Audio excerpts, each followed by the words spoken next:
दोस्तों ABC coaching YouTube channel में आप सभी का स्वागत है। आप लोग कैसे हैं? आशा है कि आप लोग स्वस्थ और मस्त होंगे। अपने बोर्ड एग्जाम की तैयारी हमारे चैनल के माध्यम से ज़बरदस्त तरीके से कर रहे होंगे। आज की इस वीडियो में क्लास 11th कॉमर्स की सब्जेक्ट बिजनेस स्टडी का most important VBI objective question बताने वाला हूं, जो कि आपकी बोर्ड की परीक्षा में डायरेक्ट प्रश्न पूछे जाएंगे। तो सभी छात्र इस वीडियो को शुरू से लेकर अंत तक देखेंगे और वीडियो अच्छी लगे तो वीडियो को लाइक शेयर करते हुए आप हमारे चैनल पर नए हैं तो आप सभी से रिक्वेस्ट है चैनल को सब्सक्राइब करने के साथ बेल आइकन को प्रेस जरूर कर लीजिएगा। तो चलिए दोस्तों क्वेश्चन की ओर चलते हैं। दोस्तों आपको पता ही है सामान्य निर्देश, इसको मैं छोड़ देता हूं। चलिए मैं डायरेक्ट इसका जो है क्वेश्चन की ओर चलता हूं।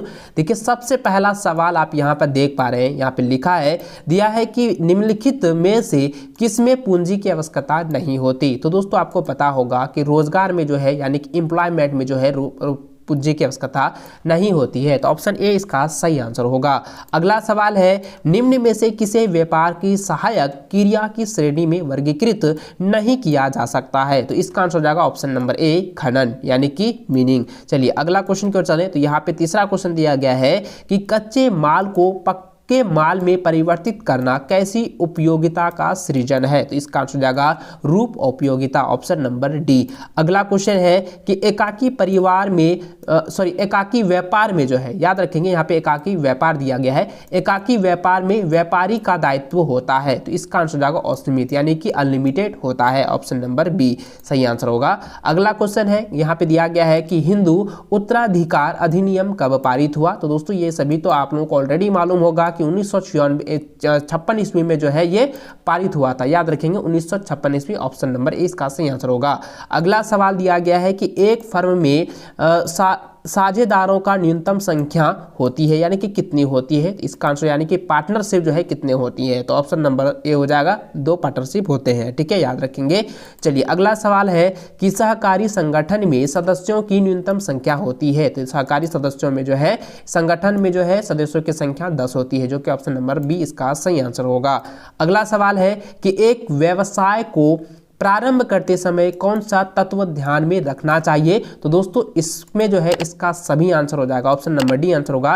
क्योंकि दोस्तों एक व्यापार, ठीक है याद रखेंगे, एक व्यवसाय को यानी कोई जो है रोजगार जो है ओपन कर रहे हैं, बिजनेस ओपन कर रहे हैं, उसमें जो है मुख्य तत्व में से ये है कि व्यवसाय का कौन सा चयन यानी कि व्यवसाय का चयन ये मुख्य है, व्यवसाय का पैमाना ये भी मुख्य है और व्यवसाय का स्थान होना चाहिए ये भी मुख्य है। इसलिए दोस्तों इसका जो सही आंसर होगा ये हो जाएगा ऑप्शन नंबर डी इसका सही आंसर होगा। ठीक है, 8 का डी नंबर आंसर होगा।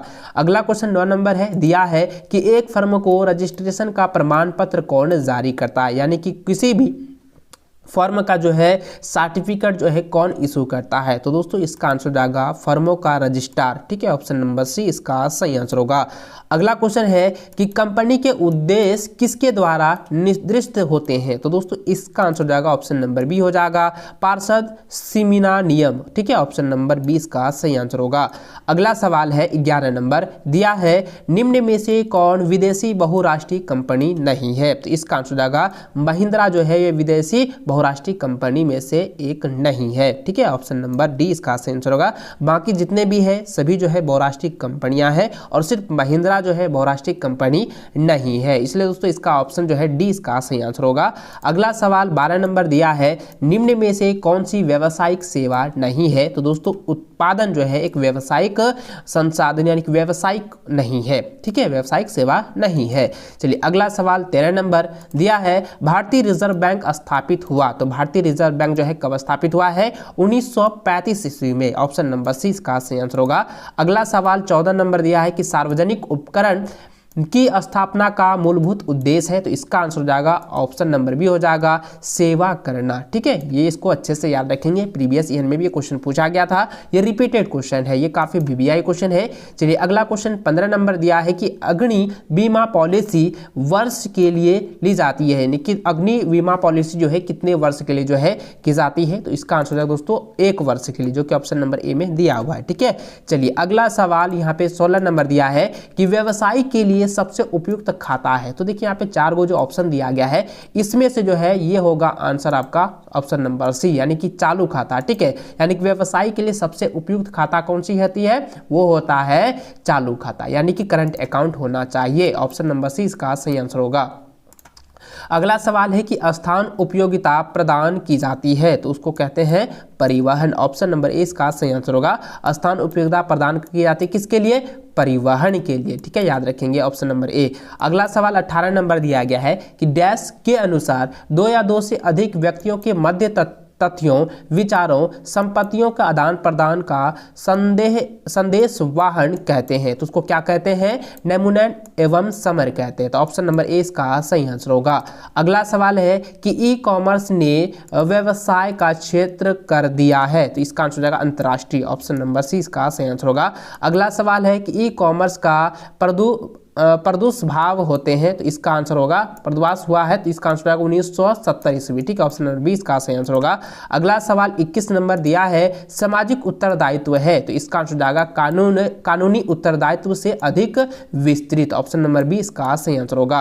अगला सवाल है कि ऑटोमोबाइल द्वारा कार्बन मोनोऑक्साइड को छोड़ना प्रत्यक्ष रूप से सहयोग करता है, इसका आंसर जाएगा वायु प्रदूषण को। ठीक है, यानी कि वायु प्रदूषण को, एयर पॉल्यूशन को जो है ये प्रदर्शित यानी कि सहयोग करती है प्रत्यक्ष रूप से। तो ऑप्शन नंबर डी इसका सही आंसर होगा। अगला सवाल 23 नंबर है दिया है अंशों की हस्तांतरणीय व्यवसाय संगठन के लिए किस प्रारूप की विशेषता है, तो इसका आंसर जाएगा दोस्तों कंपनी। Option number A.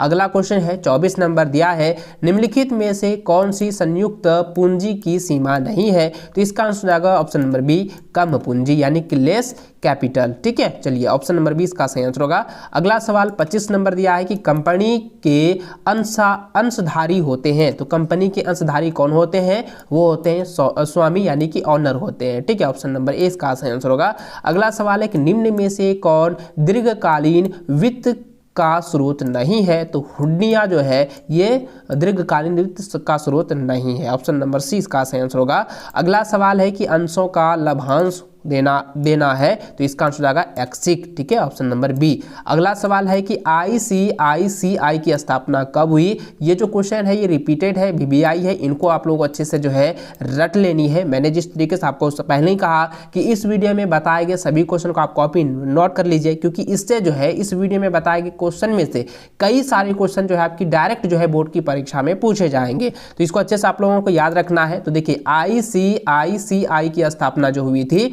वो 1955 ईस्वी में हुई थी, जो कि ऑप्शन नंबर बी में दिया हुआ है।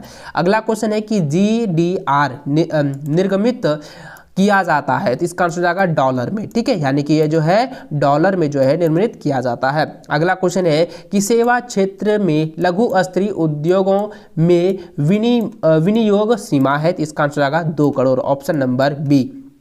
अगला क्वेश्चन है कि लघु उद्योगों को सरकारी सहायता प्रदान की जाती है, तो अनुदान द्वारा जो उसे सरकारी प्रदान की जाती है। ठीक है, चलिए अगला सवाल है कि लघु उद्योग विकास कोष की स्थापना किस संस्था के द्वारा किया गया, तो इसका आंसर जाएगा दोस्तों IDBI। ऑप्शन नंबर ए इसका सही आंसर होगा। अगला सवाल है कि माल की घर पर सुपुर्दगी की सुविधा प्रायः दी जाती है, यानी कि दोस्तों यहाँ पे समझिएगा ये किसी भी माल की घर पर जो है, ठीक है, किसी भी यानी कि यहाँ पे अंग्रेजी में लिखा है the facility of home delivery of good is generally provided, तो इसका आंसर दोस्तों ये हो जाएगा फुटकर व्यापारी द्वारा, यानी कि रिटेलर द्वारा जो है ये सारी चीज़ें जो है प्रदान की जाती हैं। ऑप्शन नंबर ए इसका सही आंसर होगा। अगला क्वेश्चन है कि नगद क्रय और उधार विक्रय करता है, तो कौन करता है? ये थोक व्यापारी करते हैं, जिसको हम लोग कहते हैं होलसेलर। ठीक है, यानी कि होलसेलर उसको कहा जाता है। चलिए ऑप्शन नंबर 20 का सही आंसर होगा। 35 नंबर यहाँ पे क्वेश्चन देखिए, तो लिखा है निम्नलिखित में से निर्माताओं का फुटकर संस्थान कौन सा है, तो इसका आंसर आएगा बहुसंख्यक दुकान यानी कि मल्टीपल शॉप। ठीक है, ऑप्शन नंबर 20 का सही आंसर होगा। अगला क्वेश्चन है 36 नंबर कि प्रति इकाई कम लाभ कमाता है, तो इसका आंसर आएगा थोक व्यापारी जो है यानी कि जो है होलसेलर जो है वो प्रति व्यक्ति जो है कम प्रॉफिट अर्न करती है। ठीक है, चलिए अगला क्वेश्चन 37 नंबर दिया गया है कि भारत तथा चीन के मध्य होने वाला व्यापार है, तो उसको हम लोग कहते हैं विदेशी व्यापार, जो कि ऑप्शन नंबर डी सही आंसर होगा। अगला है कि जब आयात निर्यात की तुलना में अधिक होगा तो व्यापार संतुलन होगा। तो क्या होगा वो संतुलन? प्रतिकूल संतुलन होगा। ऑप्शन नंबर इसका जो है बी सही आंसर होगा, यानी कि प्रतिकूल। ठीक है, इसको अच्छे से आप लोगों को याद रखना है, ये काफी इंपॉर्टेंट है और ये भी आई है, रिपीटेड क्वेश्चन भी ये पूछा गया है। चलिए अगला क्वेश्चन यहाँ पे दिया गया है 39 नंबर में, विदेशी व्यापार की आवश्यकता पड़ती है क्योंकि प्रत्येक देश आत्मनिर्भर नहीं है, इसलिए जो है विदेशी व्यापार की आवश्यकता होती है। ऑप्शन नंबर ए इसका सही आंसर होगा। चलिए अगला क्वेश्चन यहाँ पे 40 नंबर दिया गया है कि निम्नलिखित में से माल के स्वतत्व का प्रलेख कौन सा है? तो इसका आंसर जाएगा जहाजी बिल्टी। ऑप्शन नंबर आपका सी जो है सही आंसर होगा। दोस्तों बिजनेस स्टडी के जो है मैंने 40 क्वेश्चन आप लोगों को बताए हैं, 40 क्वेश्चन आप लोगों को जो है पूरे के पूरे याद कर लेनी है, रट लेनी है, क्योंकि इससे डायरेक्ट क्वेश्चन आपको जो है बोर्ड की परीक्षा में देखने को मिलने वाला है। इसलिए दोस्तों आप इसको अच्छे से जो है रिपीटेड कर लीजिएगा, रिविजन कर लीजिएगा। तो चलिए दोस्तों इस वीडियो में बस इतना ही। वीडियो अच्छी लगे तो वीडियो को लाइक शेयर करते हुए, चैनल पर नए हैं तो चैनल को सब्सक्राइब कर बेल आइकन को प्रेस जरूर कर लीजिए, ताकि लेटेस्ट वीडियो नोटिफिकेशन जो है आप सबों को मिल